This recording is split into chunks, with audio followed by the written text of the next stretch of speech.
What did I learn in high school?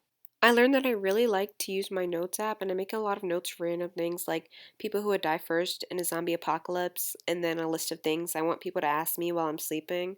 But my favorite note that I've started is my bucket list. I learned that I really like giving things stupid names. Like my car is Twilight, which is kind of a cute name, but also at the same time, my dog was named Meatball, my fish is named Spaghetti, and my snail is named Cheese. And as a tangent to that, I started naming baby snails because one day, like, five just appeared in my tank. So I was like, okay. But then, like, every single day I would find like two more. So I was like, this is kind of sus. So I also learned that snails reproduce asexually and can have up to 40 to 50 snails. So now I have like 40 baby snails in my tank. And I have not named them because I'm not naming 40 snails. I learned that I really, really, really, really, really like the game Monopoly. I have so many of them.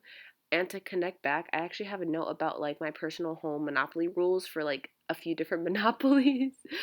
Um, and my favorite monopolies are Mega Monopoly and Electronic Banking Monopoly. I also have Rochester Monopoly, Millennium Monopoly, Cheater Monopoly, Normal Monopoly, Travel Monopoly, and Zombie Monopoly. That's not an exhaustive list, though. I have other ones. If you play Monopoly with me, please note that I will not let you leave until all but one person is like completely sucked dry. Like, there's no, okay, I'm out, or okay, I'm done. Like, no. You need to keep playing past what all your money is going. Like, you need to keep playing until you have no money and no property. There's no other way to play. Like, do not like start playing with me and then get halfway through and then be like, I'm tired. Okay, I don't care. No. Okay. I learned that you can absolutely 100% love a teacher, but just not be compatible with their teaching style. And I swear this is completely unrelated to the next one, but it's actually geared more towards why I took stats instead of Calc BC and wish that we had another teacher with a theater class. I don't know. I think we need another theater class or another drama class or something. Okay, anyways, I also learned that English really stresses me out, like past a presumably normal point. I don't know what it is. I think it like engages a part of my brain that the science side of my brain likes to take over or something. Like, for example, for the midterm, I literally broke down crying and I really don't understand why or for what. Um it's just so, I don't know, it's just so hard and abstract to me that I don't really know where to start, and it really stresses me out. And like most of the assignments that I get late are like English assignments. And I had two of them like this week that were late. I still have one more to do, but I had two of them that were late, and one of them was an essay. And I kept trying to start it, but my brain would literally automatically find something else to do, like check my emails like five times in a row. And when I actually did start to do it, I had to have a little quick cry after struggling with my thesis, and it literally took me several hours to do, even though it was just a 40-minute essay. Like, I tried. I was like, okay, Sarah, it's whatever time it is, in 40 minutes you'll be done. I was not done in 40 minutes. I was not done in 80 minutes. I was not done in 40 minutes past 80 minutes. It took me hours to finish that essay, even though it was just a 40-minute essay, which I don't know. I don't know. So a very big thank you to Dr. Bissonette for accepting my late work and especially being patient because I swear I'm trying. I don't know what's going on, but yeah. I also learned that I really like making super silly videos like my handstand video that I reposted on my story the other day, my applesauce video, but I haven't had time to make more.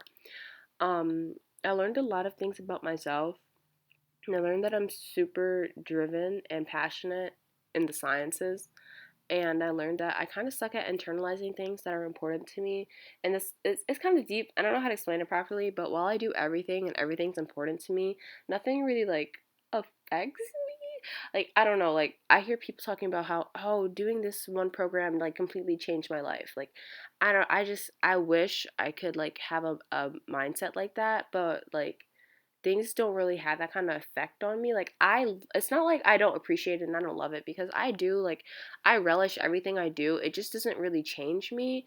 It kind of just like maybe adds to my personality, but it's not like, oh, I came back from wherever I came back from and I'm a completely different person. I don't know. I think like people that do like align with that, I think that's really cool, and I wish that I could relate to that, but I simply can't. Um I learned that part of my bad memory might be caused by how forward thinking I am. Like, one time someone told me that I lived in the future, and like that really stuck with me because um I feel like that explains why I can never remember what I had for dinner last night, but I could definitely tell you where I want to be in like 5 to 10 years in the future. And extending off of that, I learned that I really like to plan things ahead.